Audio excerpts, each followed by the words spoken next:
मेरे साथ मौजूद हैं अब्दुल्ला हमीद गुल साहब। अस्सलाम वालेकुम अब्दुल्ला भाई, जज़ाकल्लाह खैर आपके कीमती वक्त के लिए, किसी तारुफ के मोहताज नहीं है। जवानान पाकिस्तान पार्टी के चेयरमैन हैं, पाकिस्तान की नामवर शख्सियत हैं। मेरे साथ मौजूद हैं सेनेटर मलिक शादत आवान साहब फ्रॉम पाकिस्तान पीपल्स पार्टी, पाकिस्तान के नामवर कानूनदान। अस्सलाम वालेकुम आवान साहब, जज़ाकल्लाह खैर आपकी कीमती वक्त के लिए। मेरे साथ कराची स्टूडियो से मौजूद हैं आमिर सिद्दीकी साहब फ्रॉम MQM पाकिस्तान। बहुत बहुत शुक्रिया आमिर भाई आपके वक्त के लिए, जज़ाकल्लाह खैर। गुफ्तगू का आगाज़ करना चाहूँगा मैं अब्दुल्ला हमीद गुल साहब आपसे, क्योंकि आप SPDI के कॉन्फ्रेंस में भी आगे आगे बैठे हुए थे और आप माशाल्लाह से पाकिस्तान के अहम तरीन उमूर पर बड़ी गहरी नज़र रखते हैं और ताकतवर तरीन हलकों के साथ कुर्बत भी रखते हैं। अब्दुल्ला भाई, क्या बाय हुक और बाय क्रुक नए सूबे बनाए जाएंगे? क्या कंसेंसस क्रिएट किया जाएगा या फिर कोई और option? Your opinion, your analysis, Abdullah Hamid गुल साहब। बिस्मिल्लाहिर्रहमानिर्रहीम। बहुत बहुत शुक्रिया मलिक शहादत अवान साहब और आमिर सिद्दीकी साहब। नादरीन को अस्सलाम वालेकुम। देखिए, जहाँ तक ताल्लुक है पाकिस्तान के हवाले से, यकीनन आई थिंक के एक हमने अरसा दराज से पाकिस्तान को मुश्किलात का शिकार देखा। इसमें कोई शक व शुबा नहीं है कि बड़े सूबे बनाने में कुछ कबाहतें भी मौजूद हैं और बड़े सूबों में ये होता है कि बिल्कुल फार फ्लंग एरिया या फ्रिंजेस के ऊपर जो लोग रहते हैं उनको वहाँ के मरकज़ तक, दारुल खिलाफत तक पहुँचने में टाइम लगता है और बहुत सारे काम वहाँ के सेक्रेटेरिएट से जुड़े होते हैं जिसके ऊपर मुश्किलात का सामना करना पड़ता है। और लोगों की ये डिमांड भी होती है कि उनके लिए फ़ायदा होता है। लेकिन दूसरी जानिब हम ये भी देखें कि गवर्नेंस के भी इश्यूज हैं, there is no doubt about it. और गवर्नेंस के इशू इस वजह से भी ज़्यादा हैं, जैसे एक छोटी सी मिसाल कि 224 अरब रुपए का अभी जो ऑडिटर जनरल ने रिपोर्ट दी उसके अंदर बेज़ाब्तियां सामने आई हैं। लेकिन जाहिर है ये बेज़ाब्तियां उन्होंने महकमों से ही देख के बताई होंगी, कोई आपकी मेरी जेब पे तो देखा नहीं होगा, ज़ाती अकाउंट्स में तो नहीं गए वो। तो अगर वो 224 अरब रुपए की आई हैं तो क्या ही अच्छा होता कि वो ये भी बता देते कि ये कौन कौन से डिपार्टमेंट्स हैं और कौन कौन से लोग हैं। उससे फ़ायदा ये होता कि उन लोगों को सजा जो है वो हो जाती और पाकिस्तान के ये 224 अरब रुपए आवाम की नज़र हो जाते। मतलब एक मैंने छोटी सी गवर्नेंस की आपको मिसाल दी है। अब ये छोटी सी तो खैर नहीं है तो बहुत बड़ी। लेकिन इसके अलावा आप देखें कि जब पाकिस्तान 1 यूनिट था तो हमारी गवर्नेंस मॉडल बहुत अच्छा था और उसकी वजह ये थी कि एक मजबूत अदलिया का ताउन हासिल था। आज एक अदलिया का जो मजबूती है वो उस अंदाज में मौजूद नहीं है। तो we need to think about it. और जहाँ तक सूबों का ताल्लुक है, मैं क्योंकि SDPI के उस सेमिनार में आपने खुद ही देख लिया, मैं बैठा था, लेकिन उस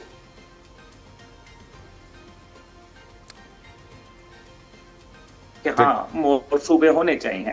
लेकिन जब ये मामला आएगा वोटिंग के ऊपर, क्योंकि अभी तो ये सब कुछ जो है इनको अच्छा लगेगा, लेकिन फिर बाद में आपको पता है कोई सिंध के ऊपर बात करेगा, कोई पंजाब की बात करेगा, कोई बलूचिस्तान के हिस्सों के ऊपर रखना डालेगा और कोई बात करेगा खैबर पख्तूनख्वा के ऊपर।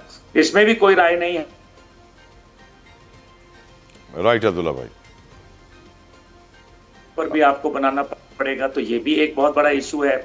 अब जो इसके अंदर दुनिया के अंदर मॉडल है वो तो यही देखा गया कि मजीद छोटी चीजें होनी चाहिए ताकि उनका गवर्नेंस ज्यादा आसान हो। लेकिन यहाँ तमाम पार्टियां एक बात पे इत्तफाक राय रख रही हैं और इसका कहीं ना कहीं कनेक्शन जो PTI के चेयरमैन हैं उनसे जुड़ा हुआ है, वो मैं आपको बाद में बताऊंगा। बिल्कुल बाद में बताइएगा सर। एक और सवाल पूछने का मौका तो दें। आप सब कुछ पहले बता देंगे तो फिर मैं लाजवाब हो जाऊंगा, कुछ सवाल लासवाल हो जाऊंगा, कोई सवाल ही नहीं होगा मेरे पास। मलिक शादत आवान साहब, सर पीपल्स पार्टी का उसूली मौकिफ आज भी बरकरार, PTI से आज मुलाकात होनी थी, मनसूख हो गई। क्या ऑप्शंस हैं पाकिस्तान पीपल्स पार्टी के पास ऑन द कार्ड्स? और जो लोग ये कह रहे हैं कि आसिफ अली जरदारी को ताकतवर हल्के मना लेंगे वन वे और दी अदर, उन्हें आप क्या जवाब दे रहे हैं? मलिक शादत आवान साहब। गुल साहब ने बड़ी अच्छी बात की। अब मैं आप बताऊं, असूली नहीं, पाकिस्तान पीपल्स पार्टी का जो मौक़िफ़ है वो आइनी और कानूनी है। बात सिलसिला ये है सर कि आप सारे के सारे ये दोस्त बेहतर जानते हैं कि आईन पाकिस्तान एक जो यूनानिमस डॉक्यूमेंट है उसके अंदर जो 3 लेयर की गवर्नमेंट बताई गई है, federal government, provincial government and local government. ये सबसे पहले तो हमें ये देखना पड़ेगा कि ये आवाज़ उठी क्यों है। इस आवाज़ के उठने की वजह मैं आपको बताऊं कि पाकिस्तान में आप देखें कि 24-25 जो करोड़ की आबादी है उसमें तकरीबन 13 करोड़ की जो आबादी है वो सिर्फ एक सूबे की है।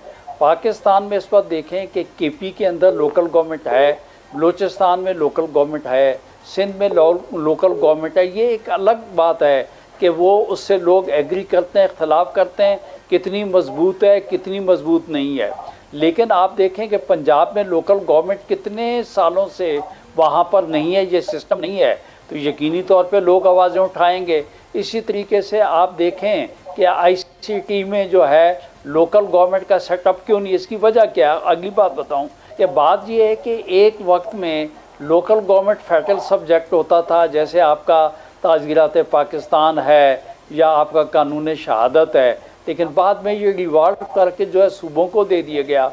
तो सूबों ने जो है अपने लिहाज से जो है उसमें अमेंडमेंट कर ली, और अमेंडमेंट करने के बाद डेफिनेटली कुछ हमारे भाइयों को जो हमारे साथ बाकायदा असम्बली में बैठते हैं, यकीनी तौर पे इतना बड़ा मुल्क है और हर जगह पे इख्तिलाफ राय भी होता है और आज़ादी राय जो है उसका हर एक बंदे को हक भी है। तो बाकायदा जो 2022 में सुप्रीम कोर्ट ने भी एक फ़ैसला दिया, सुप्रीम कोर्ट ने भी अपनी एक गाइडलाइंस जो हैं वो दी, और लेकिन उसके बावजूद आप ये देख लें कि वो खैर फैसला तो मेरे सूबे सिंध की हद तक था, लेकिन पंजाब में और आईसीटी में इलेक्शन ना हुआ, ये आवाज़ें उठनी शुरू हो गई। अब बात ये है कि हमारे सारे दोस्त कहते हैं कि बिल्कुल छोटे यूनिट होने चाहिए। मैं तो ये कहता हूँ कि लोकल गवर्नमेंट का सेटअप इतना है कि मेरे डोर स्टेप के ऊपर जो है मेरे तमाम मसाइल का हल होता है। तो भाई बात ये है कि आपने जो पूरे मुल्क और कौम ने एक चीज़ बनाई उसको तो भाई पाए तकमील तक पहुँचा के देखें। खुदा न खास्ता वो सिस्टम फेल होता तो फिर उसके बाद आप लोग कोई उसका हल देते, अगली बात की तरफ जो हम जाते। जहाँ तक पाकिस्तान पीपल्स पार्टी की बात है, भाई बात ये है कि हमारे सूबे में हम सब भाइयों ने ये बात जो है बिल्कुल, अब जो है आमिर सदीकी साहब भी इस बात पे एग्री करेंगे कि बात ये है कि हम एक सूबे के लोग हैं, एक पार्लियामेंट एक असम्बली में बैठते हैं, हमारा अपना अपना व्यू पॉइंट यकीनी तौर पे हो सकता है, लेकिन इख्तलाफ भी हो सकता है। लेकिन बात ये है हम एक दूसरे की बात सुनते हैं। मेरे जो दो दोस्त हैं उन्होंने अगले दिन प्रेस कॉन्फ्रेंस की और दोनों इत्तेफाक है कि मौजूदा जो गवर्नमेंट है उसके अंदर दोनों मिनिस्टर भी हैं, आईने पाकिस्तान का उन्होंने ओथ भी लिया हुआ है, लेकिन वो अपने सिस्टम से मुतमईन नहीं है। तो मैं यहाँ पे ये कहता हूँ कि जिस तरीके से मेरे इन्हीं की पार्टी की मेरी बहन है, छोटी बहन है खालदा अतीब साहबा सेनेटर, उन्होंने या फैसल सब्जवारी साहब ने जिस तरीके के बिल दिए हैं, तो कम अज़ कम भाई वो इतनी पोटी पार्टी जो मौजूदा गवर्नमेंट का हिस्सा है, तो भाई आप अपनी एफर्ट्स करें। तो बात ये है सर कि मेरा कहना ये है कि लोकल गवर्नमेंट को फाल करें और बिल्कुल बजा तौर पे हर एक बंदे की अपनी अपनी राय है, करेंगे तो वक्त के साथ साथ जो है एक तो जो लोग ये कहते हैं ना कि चंद ख़ानदान या चंद लोगों के हाथ में जो गवर्नमेंट है वो नीचे नर्सरी पैदा होगी, नीचे की हद तक जो है इख्तियारात जाएंगे। असल इशू क्या है सर? असल इशू ये है कि बाज़ लोग ये एतराज़ात उठाते हैं, उनके जहन में पुरानी लोकल गवर्नमेंट है, वो कहते हैं कि प्रोविंशियल जो है फाइनेंस कमीशन जो है वो फंडिंग नहीं देता है जो फंडिंग मिलनी चाहिए। वो ये भूल जाते हैं कि अब जो है लोकल गवर्नमेंट जो है प्रोविंशियल सब्जेक्ट है, तो या तो एनएफसी से ये चाहते हैं कि डायरेक्ट फंडिंग नीचे जाए, तो भाई उसके लिए आपको आईनी तरमीम की ज़रूरत पड़ेगी। तो भाई बात ये है कि हमारा यकीनी तौर पे राय देनी चाहिए, लेकिन हम इन चीज़ों के मुतहम्मिल नहीं हो सकते कि हम मजीद जो है मुल्क को कमज़ोर करें। बात ये तो वर्ड की बात है कि जमहूरियत जो है लूली लंगड़ी भी जो है वो मेरे ख्याल में चलनी चाहिए। इसी तरीके से मैं कहता हूँ कि वर्ल्ड में आप देख लें कि बाद जगहों पे लोकल गवर्नमेंट यूरोपियन कंट्री में देख लें कि इतनी मजबूत है कि वहाँ पे लोग जो है मतलब हम उस पर रश करते हैं। वक्त की कमी है senator sahab, so sorry to interrupt, I apologise, लेकिन वक्त की कमी की वजह से I have to move forward. Aamir sahab आपकी तरफ आना चाहूँगा। आमिर साहब जो बात इस वक्त इशारा दे रहे थे मलिक साहब भी, सेनेटर साहब भी, वो बहुत सारे लोग भी कर रहे हैं कि पॉलिटिकल मोनोपोलीज को तोड़ने के लिए ये नए यूनिट्स बनना, सूबों को तोड़ना ज़रूरी है। आमिर भाई आपकी राय? देखिए, जिस पे शादा देवान साहब बहुत ज़्यादा सीनियर्स हैं और ये बात इनको सोचनी चाहिए। जिस आइन की बात करते हैं उस आइन में लिखा हुआ है कि उस आइन में सूबे के ऊपर बात करना जुर्म और गुनाह नहीं है। उस आइन में ही लिखा हुआ है कि इस दफ़ा जब मुराद अली शाह साहब ने सूबाई असम्बली में करारदाद पेश की तो इस दफ़ा यूनानी मसली करारदाद पास करवा नहीं सके। हमेशा सिंध असम्बली से यूनानी मसली करारदाद पास होती थी। इस दफ़ा जब चीफ मिनिस्टर सिंध ने करारदाद पेश की तो यूनानी मसली पास नहीं, उसको MQM ने वीटो किया। आप क्या समझते हैं कि आपने जब 18वीं तरमीम की थी तो उसमें आप लोगों ने चंद ख़ानदानों को इख्तियारात दिए जिन्होंने उस 18वीं तरमीम से ख़ुद अपने ख़ानदानों को, अपने रिश्तेदार दोस्तों को फ़ायदा पहुँचाया। उन्होंने मुल्क के, आज मुल्क किस दोराए पे आके खड़ा हो चुका है। आप बताएं कि आप जो बात कर रहे थे अभी के प्रोविंशियल फाइनेंस कमीशन, वो कोई अल्लाह मियाँ के पास से आके बनेगा? जब आपके पास सारे इख्तियारात हैं तो आप प्रोविंशियल फाइनेंस कमीशन नहीं बनाते, आप चंद ख़ानदानों के लिए सिर्फ कानून साजी करते हैं। आप मुझे बताएं कि जो आपका जो कराची में लोकल गवर्नमेंट सिस्टम है, हैदराबाद में, सक्कर में, क्या ये पीने का पानी दे पा रहा है? क्या ये कचरा उठा पा रहे हैं? क्या ये बुनियादी सहूलतें दे पा रहे हैं? तो आप किस निज़ाम की बात कर रहे हैं? आप क्यों समझते हैं कि सिर्फ आप चंद लोग इस मामले को ज़ाती अना बना के बैठ गए? आप बताएं, कोई हल आप बता दें। चलें, आप सोचते, आप कहते हैं कि सूबे नहीं बनने चाहिए, ना इंतज़ामी यूनिट्स बनने चाहिए, तो आपके पास कोई हल है? जब आप लोगों ने 18वीं तरमीम 2 सियासी जमातों ने बैठ के की कि हम मुल्क को आगे लेके जाएंगे, तो क्या 2010 के बाद 2026 में मुल्क आगे गया, पीछे गया? आपने हेल्थ के अंदर कोई काम नहीं किया। कश्मीर का सिविल अस्पताल देखें, लाड़काना का सिविल अस्पताल देखें, आप मिट्टी में जाएं, उमरकोट जाएं, आप कोई एक प्रोजेक्ट बताएं। आपने, मैं आपको सर एक लफ्ज़ ऐड कर रहा हूँ सर, पूरे सिंध के अंदर कोई भी ये वाटर ट्रीटमेंट प्लांट नहीं लगा सके। सारा सेवरेज का पानी दरियाओं में और समंदरों में फेंका जाता है। तो ये 18वीं तरमीम जो थी ये मुल्क के ख़िलाफ़ साबित हुई। आज मेरा मुल्क कहाँ खड़ा हुआ है? जब आप इंतज़ामी यूनिट के सामने खड़े हो गए सिर्फ ज़ाती अना के लिए, आप पॉपुलर वोट की खातिर मुल्क को कुर्बान कर रहे हैं। आपने 18वीं तरमीम से क्या सबक सीखा?